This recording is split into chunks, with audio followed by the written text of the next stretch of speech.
Hello students, subscribe my YouTube channel, press the bell icon and never miss any video lecture. Thank you.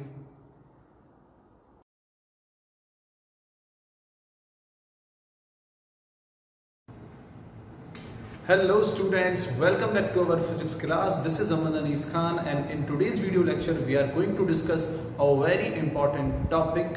और ये जो topic है as you can see it is written on the board. We are going to discuss basic mathematical concepts okay.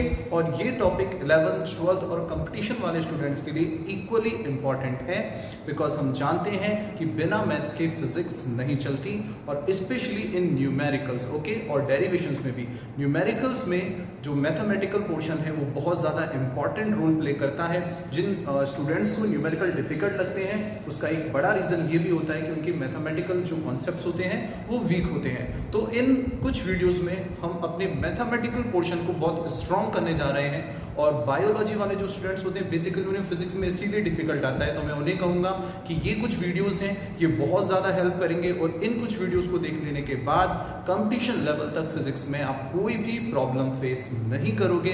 तो यहाँ connect होना है, video के through जाना है, जो भी फॉर्मूले हैं इंटरेस्टिंग वे में मैं एक्सप्लेन करने जा रहा हूँ तो अच्छे से समझ में भी आएंगे और हम याद भी रखेंगे ओके। और उसके बाद देखना धीरे धीरे जो मैथमेटिकल पोर्शन है वो स्ट्रॉन्ग होगा तो हमें न्यूमेरिकल्स भी आसान लगने लगेंगे। तो स्टार्ट करते हैं। सबसे पहले जो पोर्शन हम डिस्कस कर रहे हैं बेसिक मैथमेटिकल कॉन्सेप्ट्स में वो है हमारा अलजेब्रिकल फॉर्मूलाज, ठीक है। और उसके बाद हम ट्रिग्नोमेट्री डिस्कस करेंगे, फिर इंटीग्रेशन और डिफरेंशिएशन की तरफ आगे बढ़ जाएंगे। वेक्टर टॉपिक मैं ऑलरेडी एक्सप्लेन कर चुका हूँ तो उसके वीडियोज भी तुम्हें यहाँ इस चैनल पर मिल जाएंगे ओके। तो स्टार्ट करते हैं। जैसे कि तुम देख सकते हो कुछ फॉर्मूले बोर्ड के ऊपर लिखे हुए हैं, ठीक है। ये बेसिक फॉर्मूले आई थिंक 10th क्लास तक में जब हम मैथ्स पढ़ते हैं तो ये कुछ फॉर्मूले हमें अपने आप याद हो जाते हैं। तो जो सबसे ऊपर फॉर्मूला लिखा हुआ है that is a + b whole square, सबको याद होगा a² + b² + 2ab okay. Second है a - b whole square that is a² + b² - 2ab। -2ab पहले भी बोलते हैं कई बार हम, ये होगा a² - b² और ये होता है a + b * a - b। ये जितने भी फॉर्मूले हैं दोनों तरफ वर्क करते हैं ओके। नाउ अगला है a + b होल क्यूब, ये क्या हो जाएगा a³ + b³ + 3ab * a + b। बहुत कम ही केसेस में ये फिजिक्स में काम में आएगा पर फिर भी याद रख लेते हैं, ठीक है। नेक्स्ट जो फॉर्मूला है वो है a - b whole cube, a³ - b³ - 3ab * a - b। Next जो है that is a + b whole square. कुछ डिफरेंट तरीके से मैंने इसे लिखा है, यहाँ लिखा है a - b whole square + 4ab।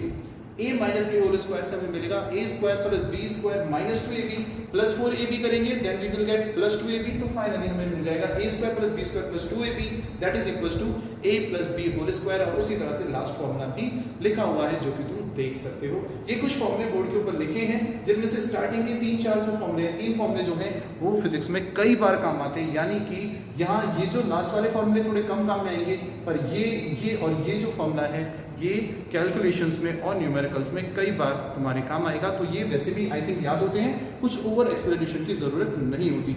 होने को अगर हम देखें तो बहुत सारे अलजेब्रिकल फॉर्मूलाज हमारे पास हैं, ठीक है, जो हम मैथ्स में स्टडी करते हैं। पर फिर भी बहुत रेयर केस में ही बहुत कम फॉर्मूले हैं जो हमें ज़्यादातर काम में लेने होते हैं। उनमें से कुछ मैं यहाँ एक्सप्लेन कर चुका हूँ ऑलरेडी और बाकी जिस तरह से हमारे स्टडी में आते जाते हैं तो हमें याद करने हैं, ठीक है ना, जो कि बाकी फॉर्मूले हमें दिखेंगे।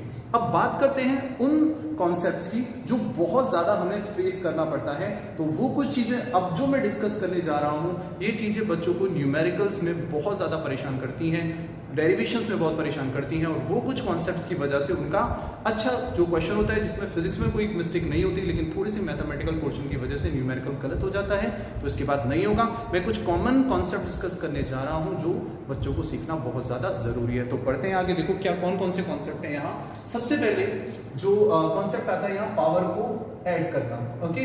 सो जो फर्स्ट फॉर्म में यहाँ डिस्कस कर रहा हूँ that is x⁴a into x⁴b। ये होता है x⁴a + b ओके। यहाँ हम सिंपल तरीके से इसे याद रखेंगे। अगर बेस सेम है और पावर अलग अलग है तो बेसिकली वो पावर ऐड हो जाएंगी, यानी x⁴a इंटू x⁴b। और रिजल्ट में हमें क्या मिलेगा बताओ, रिजल्ट में हमें मिलेगा x⁴a + b। अगर बेस सेम है तो पावर ऐड हो जाएंगी। बोलो सिंपल समझ में आया। अगर यहाँ पावर -b होता तो यहाँ a - b आ जाता, वो भी एडिशन ही है ना। a + -b किसके बराबर होगा, a - b। प्लस माइनस क्या हो जाता है, प्लस। अच्छे से हम सीख चुके हैं ओके। सेकंड जो है यहाँ जो काम में आएगा कॉन्सेप्ट इससे रिलेटेड वो होगा पावर के ऊपर पावर लगे, x पावर a और उसके ऊपर भी पावर मैंने लगाया b, ठीक है ना। इस तरह की चीजें बहुत देखने को मिलते हैं हमें कैलकुलेशन में, ये भी सबको आना बहुत जरूरी है।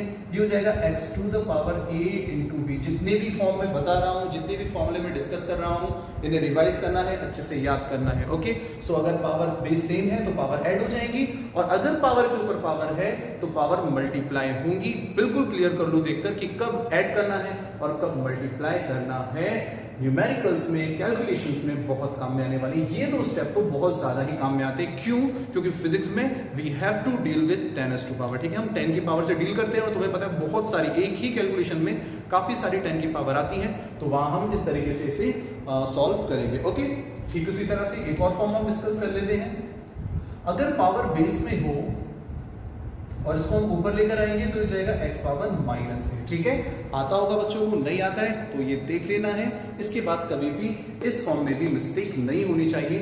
1/x पावर a हो जाएगा x to the power minus a, ये इसकी जो नेक्स्ट कंडीशन, नेक्स्ट फॉर्म यहाँ पर बनेगी, ठीक है ना।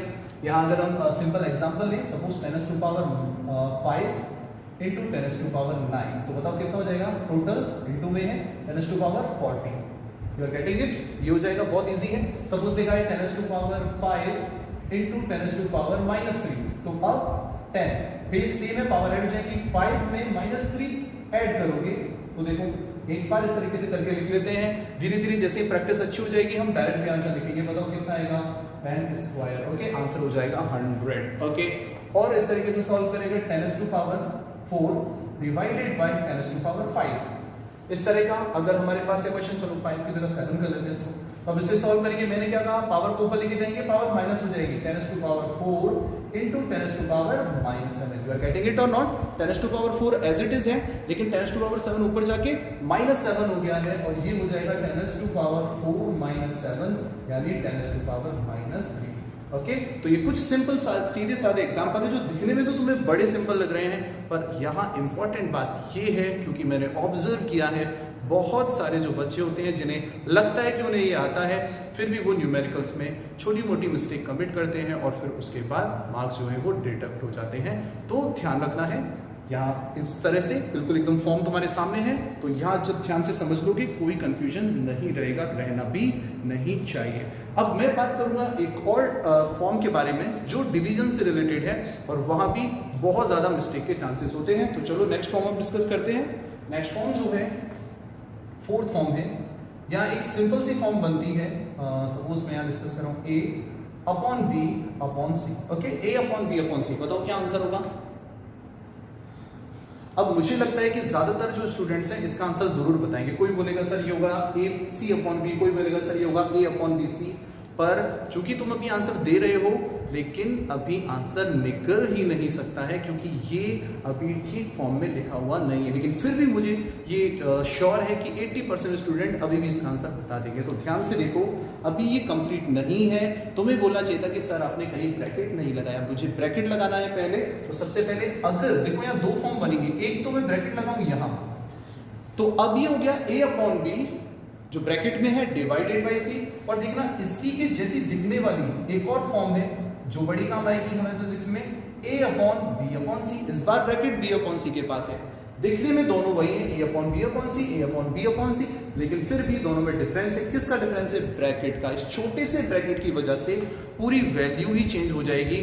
और ट्रस्ट मी, न्यूमेरिकल्स में इस तरह की चीजें सामने आना एक आम बात है, बहुत ज्यादा हमारे काम में आएंगे। तो मुझे बताओ यहाँ क्या आंसर मिलेगा हमें? यहाँ हमें मिलेगा a upon b into C. You are getting it? a upon b into C, और यहाँ c ऊपर जाएगा, ये हो जाएगा ac अपॉन b। छोटी क्लासेस में हम इसी किस तरह से सॉल्व करते थे, यहाँ तो हम a इसको लिखते थे, देखो तुम्हें याद आएगा, हम छोटी क्लास में से लिखते थे a divided by b upon c, और उसके बाद ये जो डिवीजन इसको इनटू में चेंज कर देते हैं, हम लिखते हैं c अपॉन b, आंसर आ जाता है ac अपॉन b।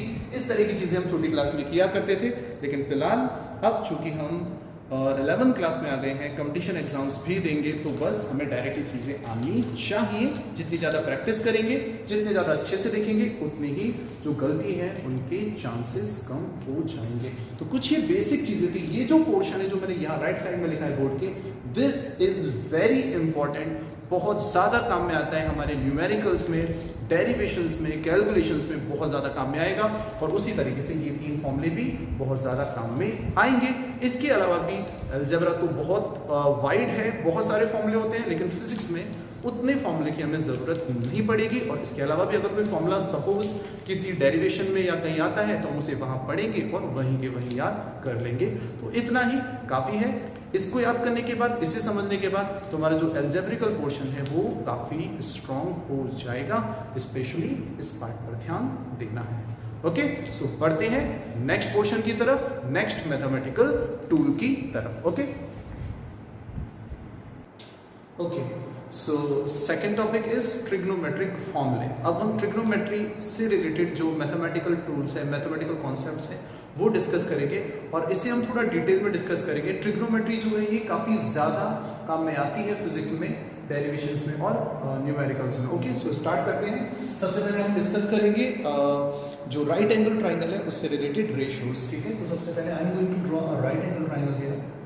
इस तरीके से मैंने एक राइट एंगल ट्राइंगल ड्रॉ किया है। दिस एंगल इज 90 डिग्री, बिल्कुल इजी मुझे लग रहा है यहाँ। Suppose this point is A, this point is B, this point is C, और मैं इस एंगल को थीटा दे रहा हूँ। Okay, so this angle we are considering it is as theta. Okay, now theta के सामने जो साइड होती है दैट इज परपेंडिकुलर। ओके, 90 के सामने जो है दैट इज हाइपोटेनस h, और अगर हम बात करें तो ये जो लाइन होगी ये होगी बेस। ठीक है, इस तरीके से। Now we have 6 trigonometric functions. जो पहला फंक्शन है that is sine, second cos, third is tan, fourth is cosec, next sec, और उसके बाद आएगा cot। Okay, we have these 6 trigonometric functions. और जो ट्रिक है ट्रिग्नोमेट्रिक रेशियो को याद रखने की, आई थिंक छोटी क्लासेस में 10th क्लास में डिस्कस की होगी। बताओ किस तरीके से लिखते हैं हम? उसे लिखते हैं P B P H H B। Okay, इस तरीके से हम इसको इजीली याद रख सकते हैं ट्रिक के थ्रू। पापा बाजार पहुंच गए, हाँ हाँ बेटा। ओके, इस तरीके से हम इसे याद कर सकते हैं। और भी आई थिंक कई सारे ट्रिक होंगी जो तुमने छोटी क्लासेस में सीखी होंगी, लेकिन इस तरीके से हम इसे याद रख सकते हैं। ये सिंपल ट्रिक है, पापा बाजार पहुंच गए, हाँ हाँ बेटा। इस तरीके से हम याद रख सकते हैं। तो साइन, कॉस, टैन, कोसेक, सेक, कॉट। अब ये रेशियो बनाना काफी इजी है। तो देखो, सबसे पहले हम साइन थीटा के लिए यहाँ रेशियो बनाएंगे। तो सबसे पहले मैं साइन थीटा के लिए रेशियो बना रहा हूँ। Sine theta is equal to, तो अकॉर्डिंग टू दिस ट्रिक जो साइन थीटा है, बताओ वो क्या रिप्रेजेंट कर रहे हैं यहाँ? Perpendicular upon H. Okay, so perpendicular is BC और h जो है that is AC। Now what is cos theta? बताओ cos थीटा क्या लिखा है यहाँ? cos theta is B upon H, B base AB divided by H। H कितना है बताओ यहाँ? AC, same. Okay, now talking about tan theta. tan theta is perpendicular upon base, perpendicular is BC, okay, and base is AB। काफी simple, काफी easy. I think पहले से भी आता होगा बच्चों को, और अगर नहीं भी आता है तो भी हमें ध्यान रखना है, अब आना चाहिए। इजी। ओके, तो देखो नेक्स्ट, इसके अलावा बाकी 3 फंक्शन और है हमारे पास। Second is cosec, cosec theta.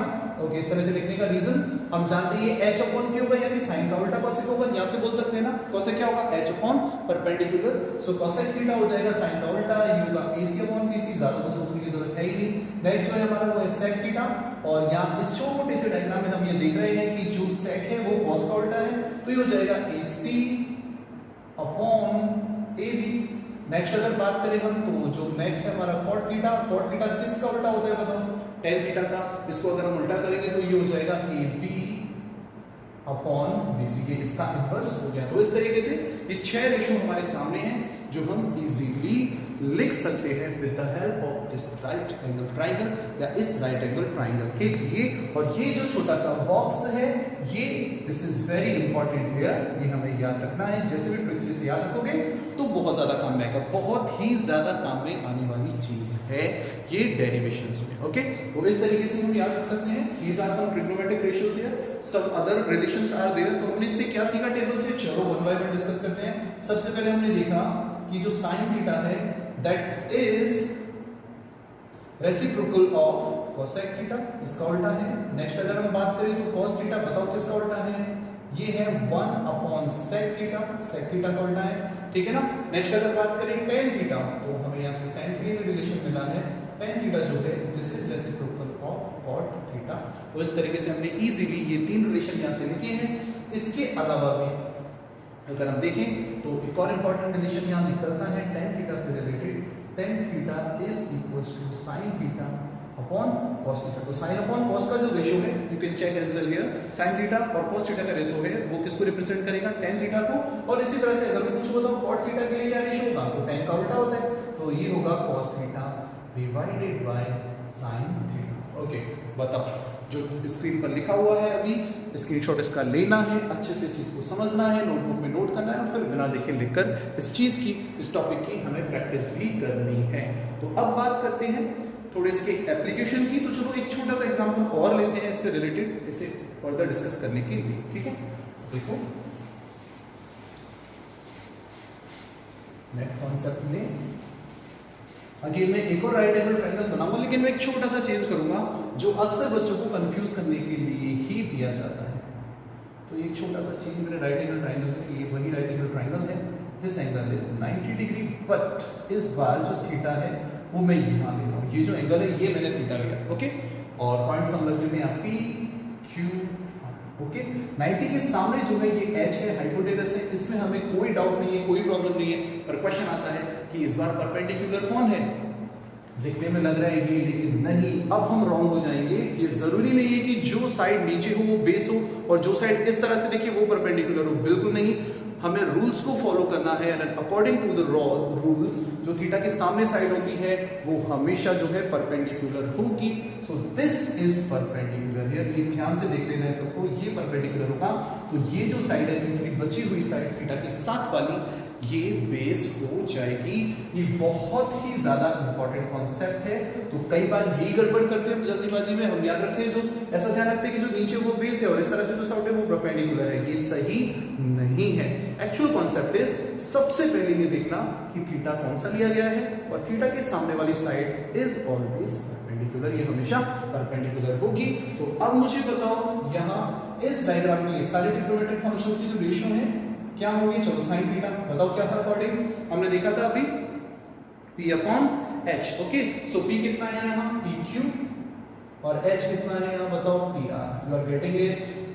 सो ये हो जाएगा इस तरीके से P upon H। cos theta अगर मैं पूछूं तो cos थीटा भी बता सकते हो, बताओ क्या होगा, B upon H, base upon H, base कितना है QR और divided by PR। tan theta बताओ मुझे क्या होगा, बताओ tan थीटा होगा परपेंडिकुलर अपॉन बेस, तो ये होगा PQ divided by QR, you are getting it. तो इस तरीके से ये रेशियो है, बाकी तीन रेशियो आई थिंक तुम इजीली बना सकते हो। तो एक छोटा सा एक कॉन्सेप्ट है, सिर्फ 5-7 मिनट में हमने ये कॉन्सेप्ट सीखा, लेकिन बहुत काम में आएगा। देखना 11th में 12th में कंप्लीशन में ये छोटे छोटे से रेशियो और ये छोटे छोटे कॉन्सेप्ट बड़े काम आते हैं और इन्हीं छोटे छोटे कॉन्सेप्ट से बनकर हमारी बनती है फिजिक्स और हमारे कॉन्सेप्ट्स के बारे में ही हर इंफॉर्मेशन है, ठीक है। तो आगे बढ़ते हैं, कुछ और ट्रिग्नोमेट्रिक रूल्स के बारे में हम यहाँ सीखेंगे, ओके। तो कुछ ट्रिग्नोमेट्रिक फॉर्मूले और हैं जो हमारे काम में यहाँ आएंगे। अब हम ये देखेंगे कि किस तरीके से हम एंगल की वैल्यू निकालते हैं, या पहले ट्रिग्नोमेट्रिक टेबल हम देखेंगे, ओके। ट्रिग्नोमेट्रिक टेबल जो है उसके बारे में हम सीखेंगे और उसके बाद 0 से लेकर 90 तक की वैल्यूज याद रखेंगे और उनके लिए ट्रिक्स देखेंगे और फिर हम देखेंगे कि उससे बड़े जो एंगल्स होते हैं उनकी वैल्यू किस तरीके से हम कैलकुलेट करते हैं। तो अब हम ड्रॉ कर रहे हैं एक बहुत इंपॉर्टेंट टेबल जहां हम इन सारे ट्रिग्नोमेट्रिक फंक्शंस के लिए 0 से लेकर 90 तक की वैल्यूज याद रखेंगे, ओके। इजीली निकालना सीखेंगे। तो याद हमें साइन और कॉस की रखनी है, बाकी हम निकालना सीख जाएंगे, तो ठीक है। साथ मिलकर ये टेबल बनाते हैं। सबसे पहले अगर हम यहाँ देखें तो सबसे पहले मैं बात करूंगा किसकी, साइन थीटा की। ठीक है। इसके बाद हम बात करेंगे कौन आएगा बताओ, cos थीटा, इसके बाद tan थीटा, नेक्स्ट हम देखेंगे cosec थीटा, उसके बाद sec थीटा और लास्ट में tan थीटा। ओके, तो इस तरह से ये अलग अलग ट्रिग्नोमेट्रिक फंक्शंस हमारे सामने हैं।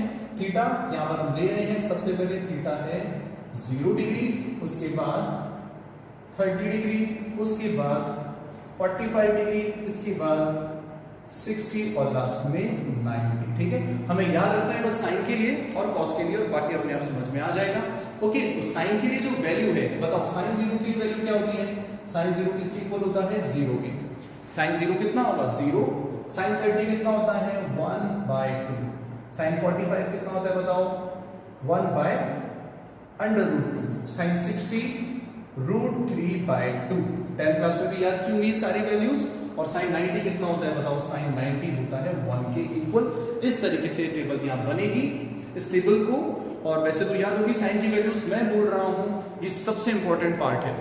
साइन और कॉस के लिए 0 से 90 तक वैल्यूज याद रखना, हजारों बार काम में आएंगी वैल्यूज, बहुत ज्यादा कॉन्फिडेंस से याद होनी चाहिए, बहुत ज्यादा अच्छे से ये सारी जो भी वैल्यूज हैं 0 से लेकर 90 तक याद ही होनी चाहिए, क्योंकि बड़े एंगल की वैल्यू भी हम तभी निकाल पाएंगे। ओके, तो इसको याद रखने के लिए कोई ट्रिक है? वैसे तो जरूरत नहीं है, इतनी बार काम में आती है ये वैल्यूज, याद हो जाती है, पर फिर भी अगर तुम चाहो तो इसको तुम याद रख सकते हो। देखो जो पहली वैल्यू है इसके लिए तुम रख सकते हो 0/4 और इसके लिए अंडर रूट लगा दो। सेकंड के लिए 1/4, 1/4 के लिए अंडर रूट आएगा। थर्ड आ जाएगा 2/4, थर्ड आएगा, फोर्थ आएगा 3/4 और ये हो जाएगा 4/4। ठीक है, और ये जितने भी हमने लिखे हैं रेशियो यहाँ 0/4, 1/4, 2/4, 3/4, 4/4, इनके साथ में अंडर रूट लगा देंगे। और अब देखना जो भी वैल्यूज है साइन वाली वो अपने आप याद आ जाएंगे तुम्हें। किस तरीके से? 0/4 0 ही होगा, रूट लगाओगे फिर भी 0 होगा। 1/4 का रूट करेंगे 1/2 आएगा। 2/4 ऑलरेडी 1/2 है, रूट करेंगे 1/√2 आ जाएगा। ओके, सेकंड अगर हम देखें नेक्स्ट 3/4 तो ये हो जाएगा √3/2, 4 का रूट 2 आ जाएगा। और 4/4 1 होता है, 1 का रूट भी 1 ही होगा। तो बताओ पहली वैल्यू याद हो गई। और मैं बोल रहा हूं ठीक है, ट्रिक तो मैंने लिख दी ऊपर, लेकिन ये डायरेक्ट भी याद रखनी है। साइन की 0 से 90 तक की वैल्यू सबसे ज्यादा काम में आने वाली वैल्यूज है ये 5। बहुत ज्यादा कॉन्फिडेंस से याद होनी चाहिए, इतने कॉन्फिडेंस से कि कभी भी कहीं भी कोई भी पूछे हाथ के हाथ बिना किसी डिले के, बिना किसी टाइम डिले के आंसर आना चाहिए। तो चलो आगे बढ़ जाते हैं। नेक्स्ट अब बात करेंगे किससे बताओ? Cosec theta. ओके, कोसेक के लिए सारी वैल्यूज उल्टी कर दो, मतलब साइन याद करेंगे तो वैसे याद हो जाएगा। तो देखो यहां क्रॉस होगी वैल्यू, कोसेक 0 होता है 1 के बराबर। सेकंड है ये होगा √3/2 के बराबर। cos 30 ये सेम रहेगा, cos 45 और sin 45 दोनों बराबर होते हैं, ये 1/√2 होगा। तो बताओ cos 60 sin 30 के इक्वल होता है 1/2 और ये हो जाएगा cos 90 0। तो cos की वैल्यूज याद रखना बड़ा आसान हो गया। sin की सारी वैल्यूज को मैंने उल्टा ही किया है। तो सबसे लास्ट में ये सबसे पहले देखा, सेकंड नंबर पे उसके बाद ये सेम जगह आ जाएगा 1/2 और सबसे पहले थी वो सबसे लास्ट में चली गई। तो ये दो वैल्यूज हैं sin और cos, मैंने कहा सबसे ज्यादा काम में आने वाली वैल्यूज। ओके, तो अब हम बात करेंगे हमारे tan थीटा से। तो अब tan थीटा की बात करें, क्या फॉर्मूला बताया था मैंने, बताओ? sin theta divided by cos theta. sin theta divided by cos theta. Okay, यही था ना। तो अब अगर मैं tan 0 की बात करूं तो वो कितना होगा? sin 0 divided by cos 0। तो बताओ मुझे 0 डिवाइडेड बाय 1 0 ही आएगा। ओके, सो sin tan 30 कितना होगा? sin बाय 30, यानी tan की सारी वैल्यू इनको डिवाइड करते जाओ, you will get all the values for tan theta. So now 1/2 divided by √3/2 2 cancel हो जाएगा। बताओ कितना आएगा? ये आएगा 1/√3। You are getting it or not? Okay, तो मैंने क्या किया, हम बात करें tan 30 क्या होगा? sin 30 divided by cos 30। तो जब यहां देखेंगे 2 कैंसिल हो जाएगा, 1/√3। ओके, नाउ 45 कितना होगा? 1। यू आर गेटिंग इट, क्योंकि 1/√2 1/√2 कैंसिल हो जाएगा, tan 45 1 हो जाएगा। Okay, tan 60 sin 60 divided by cos 60, base पे 2 कैंसिल होगा, ये किसके इक्वल होगा? √3 के। और लास्ट वाला कितना हो जाएगा? sin 90 divided by cos 90 1 divided by 0, तो ये इंफिनिटी हो जाएगा, यानी ये डिफाइन नहीं होगा। बोलो क्लियर? tan के लिए सारी वैल्यूज। बात करें कोसेक, कोसेक के लिए क्या फॉर्मूला था? सारी दुनिया को पता है, क्या होता है? कोसेक जो है वो साइन का उल्टा होता है। तो कोसेक के लिए कोसेक थीटा क्या होगा? 1/sin theta. Easy, 1/sin theta. Okay, तो sin थीटा की बात करें, ये रहा सामने, बताओ मुझे जल्दी जल्दी क्या वैल्यूज होंगी। तो कोसेक के लिए जो वैल्यू होंगी, चलो मैं रेड में लिख देता हूँ, उसको स्पेशल बता देते हैं, वैसे है नहीं, स्टार्टिंग के 2 ही हैं। तो अब देखिए तो 1 अपॉन sin थीटा, ओके। तो कोसेक 0 कितना होगा 1 अपॉन sin 0, यानी sin की सारी वैल्यू को 1 अपॉन में लिखो, 1 अपॉन 0 पहली वैल्यू ही डिफाइन नहीं हुई, ओके। चलो 1 अपॉन 1/2 कितना आ जाएगा 2, 1 अपॉन √2 कितना आ जाएगा √2, 1 अपॉन √3/2, 2 ऊपर √3 नीचे 2/√3 और 1 अपॉन 1 कितना हो जाएगा 1। You are getting it or not. तो कोसेक की सारी वैल्यूज जो है वो दिख रही है सबको, रेड कलर से मैंने लिखा है। हम जो है इस लाइन के थ्रू उसकी सारी वैल्यूज लिख सकते हैं, याद नहीं रखनी है।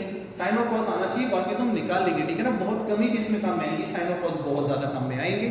चलो अब सेक निकाल लेते हैं। सेक थीटा के लिए क्या फॉर्मूला था बताओ मुझे। इसके जो फॉर्मूला था वो था 1 अपॉन cos थीटा। सेक किसका उल्टा है सबको पता है, अभी बताया था मैंने उस ट्रिक से कि सेक जो है वो cos का उल्टा है। तो 1 अपॉन cos, 1 अपॉन 1 अपॉन 3/√2, तो कितना √3/2, तो कितना होगा 2/√3। ये कितना हो जाएगा √2, इसको उल्टा करेंगे तो 2 और 1 अपॉन 0 कितना हो जाएगा इंफिनिटी। ओके, हमने ऊपर से वैल्यू निकाली, पर तुम देख रहे हो मैंने इसी लाइन को उल्टा करके लिख दिया जिस तरह से साइन और कॉस को लिखा था, ठीक है ना। जो इंफिनिटी था वो लास्ट में चला गया, 2 यहां आ गया, √2 वही रहा, 2/√3 और 1 यहां। तो ट्रिक जैसे भी हो, इस टेबल को जितना ज्यादा स्टडी करोगे, बना के देखोगे, वैसे ही वैल्यू समझ में आने लग जाएंगी। tan की बात करते हैं, हम सब जानते हैं कि tan जो है वो cot का उल्टा होता है, यानी ये होगा 1 अपॉन cot थीटा। बाकी cot वाली जो टेबल है,